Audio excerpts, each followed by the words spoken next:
बहुत समय पहले अंजनी पुत्र हनुमान बचपन में अत्यंत चंचल और उत्साही थे।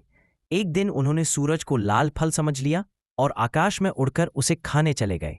देवताओं ने आश्चर्य से देखा, ये छोटा बालक कितनी शक्ति रखता है। इंद्र ने अपने वज्र से उसे रोका और हनुमान बेहोश होकर गिर पड़े।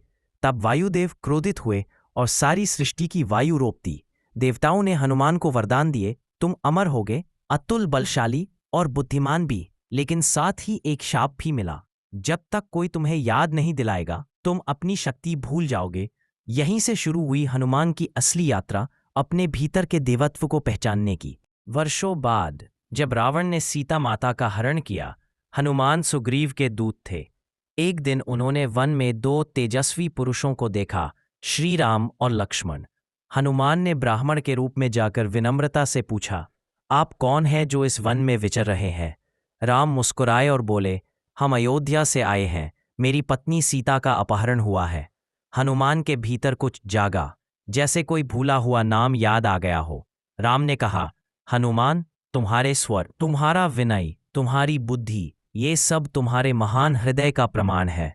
उसी क्षण हनुमान ने महसूस किया, यही मेरे आराध्य है। उनकी आंखों से आंसू बहने लगे और वे राम के चरणों में गिर पड़े। प्रभु, अब से मेरा एक ही धर्म है, आपकी सेवा। भक्ति की परीक्षा, समुद्र पार की छलांग, सीता माता की खोज का दायित्व मिला। हनुमान ने समुद्र के किनारे खड़े होकर याद किया, मुझे तो अपनी शक्ति ही नहीं पता।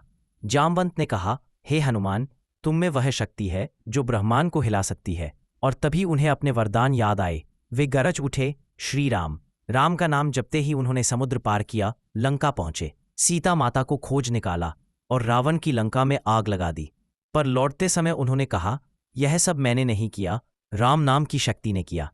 राम की गोद में शांति। युद्ध के बाद जब राम अयोध्या लौटे, उन्होंने हनुमान को गले लगाया और कहा, हे प्रिय भक्त, तुमने मेरे लिए जो किया वह देवता भी नहीं कर सकते।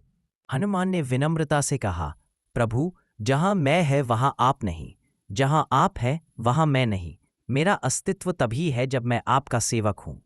राम मुस्कुराए, यही थी सच्ची भक्ति। हनुमान अब केवल शक्ति का प्रतीक नहीं रहे, बल्कि समर्पण